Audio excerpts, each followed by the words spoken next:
Hi, I'm Lynn. And I'm Leo. Welcome to Yoga with Lynn and Leo. Yes, and today we're just going to go through some of the essential prop items you're going to need for your yoga kit. So we do show some videos where we're working without props, but it's generally speaking a yoga kit with some props in it will really help you to get good alignment in your poses, and for most of our students we find that they're necessary. They are, particularly as you come into the inversions, because for Savasana, which is a shoulder balance, you're definitely going to need some of these. Absolutely. You can improvise with folded blankets and so on, but to have the equipment there, you can get everything set up very quickly. So these foam pads, you use them, yes, for your inversions, Savasana, as Lynn was just saying, but also you may need to use them to sit on. Yeah, they're very useful. We've put 5 here, but actually you can get away with 4. So you can see that if you sit on them, if your hips are stiff or if your back is a little curved, then sitting on foam pads gives you the lift and the ascension in your spine. And certainly when you start your yoga practice, most of our students, when they come to the centre, really do need that little bit of lift when they're sitting. We're not used to sitting on the floor, so you do need to have a little bit of help when you start. Okay, so add this to your kit list. 5 foam pads. Right. You can make do with 4, Yeah. but 5 is quite helpful. Item number 2, bolster. Yeah. Okay, you can see that this is an oblong bolster. You can buy them in all different shapes and sizes and with different fillings. This one is quite a nice soft filling, which is great, but it's firm enough. We've had this in the centre for a while, haven't we? Yeah, they do get a little bit, they do go a little bit flat, but actually I think we've really enjoyed using these rectangle ones. You can, as Leo was saying, get the round ones. It is a preference, but a bolster is the important thing. Yeah, so these are really useful, and if you're taking kit to a class with you, just check how heavy it is. Some students have bolsters that are really quite heavy, and they can add to the weight of your kit. Actually, that's another thing that we need to add, that these are very light, these foam pads, and sometimes you can get some quite heavy ones, and if you are, like Leo was saying, travelling to your class, then you want to have something which is fairly light. Which brings me actually to what we should have probably started with, which is the mat. So, the mat, we will go into mats, and we're going to have a look at mats at some point. We'll do some research for you and recommend some good ones. Now, these are the mats that we use at the centre. They are very good, they're thin, they're light, they are very hard wearing. They're good. They're a classic mat. They're called a classic mat, and it's really good to get a reasonable mat when you start. You will change it. Yeah. You will change it, but it's good to get a reasonable one, isn't it? And some people feel that a spongy mat is a good thing to have, but actually sometimes those thick spongy mats, they stretch when you start doing your standing poses, your lateral poses. You start to find yourself doing the box splits on them, which is not great. And you do find that some of the cheaper brands that you can get, they are very slippery. Yeah, that sort of plasticky surface where you slide on it. Yes. I know. So don't go for any of those. Go for something that is kind of mid-range, not top of the range. You don't want that. You can grow into that. That's fine. But it's good to go to a yoga provider. Yeah, a reputable yoga supplier. Yeah. And we will go through some of these things at a later stage. We'll do a video on mats. Yes. Different types of mats. Coming soon. Yeah, sometime soon. All right, another thing, a blanket. Now, you can use blankets that you've got at home. Yes.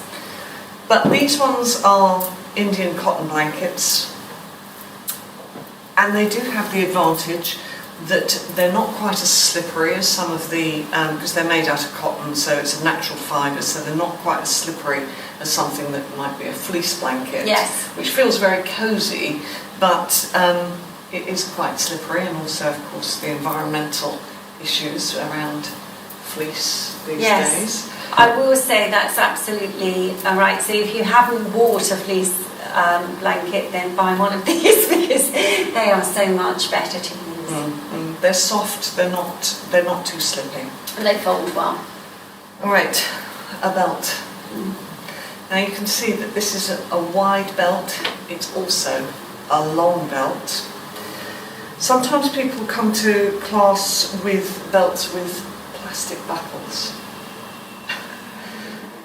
You remember that? People coming to class with plastic buckles. And they're not all that great, the plastic buckles. Not only, do they have a limited life, but they're awkward to use. They don't really hold the belt all that well. You can get belts that have D-rings. Some people prefer those. I don't like the D-rings personally, but that's a personal preference. Some people get on with those very well. Yeah. These with the bar going across, you have to learn how to use them correctly. Maybe we should do a belt tying lesson at some point. That's very important. That's 2 years' work, Yeah, quite. But a belt that you can tie up will last you a lifetime if you hold it, if you use it properly. So if you do it up correctly, then you get a loop in it that will slide easily. So you can make a small loop or a large loop. It won't fray because you've got it done up the correct way. And the loop that you do get is very strong. So you can support your weight on that belt. Yeah. Sometimes we get this in the classes that students actually buckle their belts in a slightly different way and they don't get that support. So just be sure that you buckle it correctly. And there are some poses that we use where we are actually taking the entire body weight onto the belt loop. So it is quite an important safety issue. And the wide belt's a really nice one to go for. It's very supportive. I do like them rather than thin ones. Yeah. I think it's, if you have the ability to do so, and the thin one in the kit is also quite nice because you can use it around the big toes. That's true. It's a better one for using around the big toes. But so 2 sizes. Or even 2 of the wide belts and 1 of the narrow ones. Sorry, we're kind of building up your yoga kit and your bill here. But, that's for when, at a later stage in your practice. Initially, just a one yoga belt is fine. Yeah. So these are, this is your basic kit. And so Leo's just going to show you these bricks now. Okay, so these are cork bricks. Now you can get foam bricks, which are very light. And again, if you're taking stuff to class, that foam brick is quite useful because it is light. You can buy or make wooden bricks if you're a little bit handy as a carpenter. You can make your wooden bricks quite easily. They do tend to be very heavy. They do. I was just going to say that some of them come hollow now. Yeah. You can buy wooden bricks that are hollow inside, which are great. They are good, but again, they're still quite heavy. I have got some hollow wooden bricks, and they are still quite heavy. The cork bricks are kind of a between the two, really. They have the stability that is really helpful. Yeah. And the foam bricks don't have that stability. No. The cork bricks, I think, are our favourite. Yes. But if you've already bought your bricks, then you just do and make do with what you have. And then that brings us to the chair, which isn't essential to start with, but it's a very, very useful item. And as you can see, it's a very special chair because it has no back in it. Exactly, and that means you can sit through the chair. And I don't think we've done anything with the chair on our channel so far. No, so sitting through the chair. Yeah, so we maybe do need to do a video on chair yoga to show how to use the chair properly. But yes, it's something that you perhaps wouldn't buy initially as part of your yoga kit because they're not particularly cheap. But they are very useful, really good when you're starting to work on your back bending actions.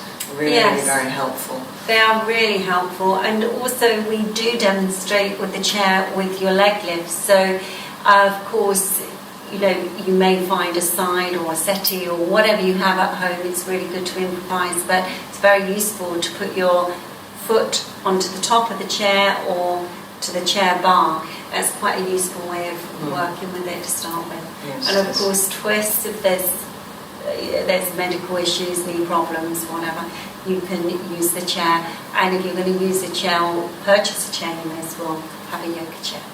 Absolutely. So I think we've probably gone through all of the equipment and some that we didn't intend to. So enjoy your kit. Do have some props when you're starting yoga. It's really helpful. It gives tremendous direction, and as Mr. Iyengar says, that they become your gurus. Quite. And some people who are not used to doing Iyengar yoga think that the props are there to make the poses easier. That, I'm afraid, is not the case. No. They're there to improve your alignment and to improve the benefits, the therapeutic benefits of every pose. Yeah. So hopefully you're ready to get started, and we look forward to seeing you soon. And working with the props. Definitely. Namaste. Namaste.